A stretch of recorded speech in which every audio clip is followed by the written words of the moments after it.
The next question says, how does the demand curve faced by a purely monopolistic seller differ from that confronting a purely competitive firm?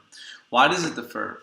Of what significance is the difference? Why is a pure monopolist demand curve not perfectly inelastic? So what we can do here is we can look up, or we can just draw out the difference between these two firms' demand curves. So for a perfectly competitive firm, they're a price-taking firm. So, sorry. This is going to be the demand curve, and it's set by the equilibrium price in the market, right? There's nothing that is really allowing this firm to differentiate themselves in any way. There's nothing that is allowing this firm to have any market power to control price, so they're going to have a flat demand curve. Meanwhile, for a monopolist, they're going to have a downward sloping demand curve. It's given by D. They're going to have a marginal revenue curve that's also downward sloping, and then they're going to have maybe a supply curve like this, right? So like price and quantity.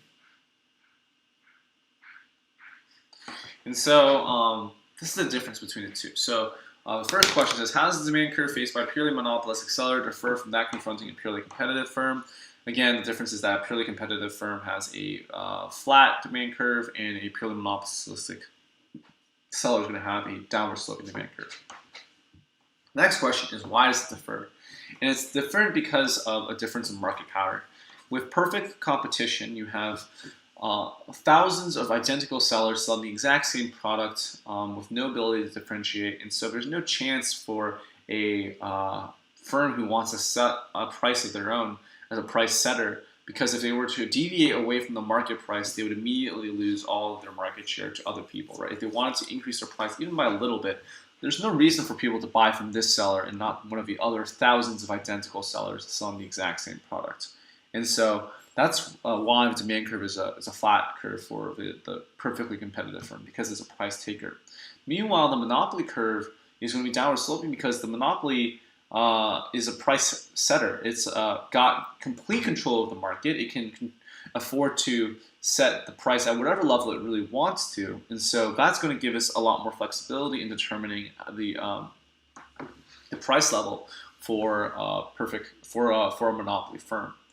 The next question says, of what significance is the difference? And the significance is simply that the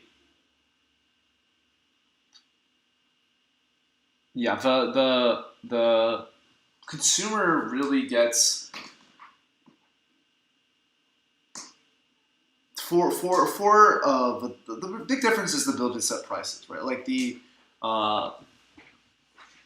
perfectly competitive firm, again, has no ability to set prices, and so it really just has to take whatever the market can get. If the firm faces very high cost curves, then it would be unfortunate.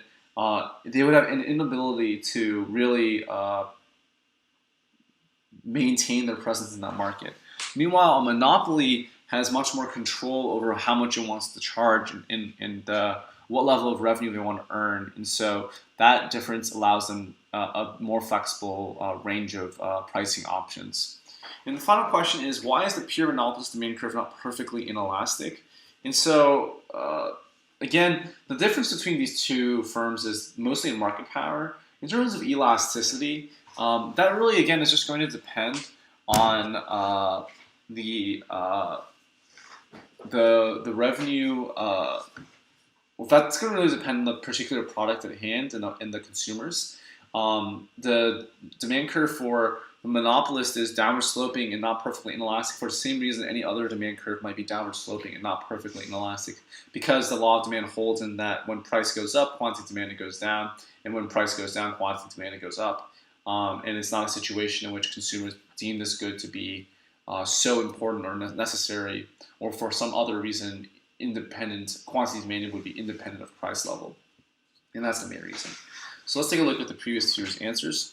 So previous two said, monopolist is a single seller. He has the freedom to charge a higher or lower price. With a change in price, the quantity demanded also alters. The monopolist himself is the firm and industry. Because of this, the demand curve of monopolist is downward sloping. In a perfectly competitive market, individuals are price takers, and the price is determined by the intersection of the market supply and demand curves. The demand curve for a individual firm is different from a market demand curve. The market demand curve is downward sloping, whereas the firm's demand curve is horizontal. It indicates a price elasticity of demand that is elastic. The demand curve for an individual firm is equal to the equilibrium price of the market. There are no perfectly inelastic demand curves. The demand curve for a monopolist product or service is downward sloping. What we can know, we can make no statement about how elastic or inelastic it is.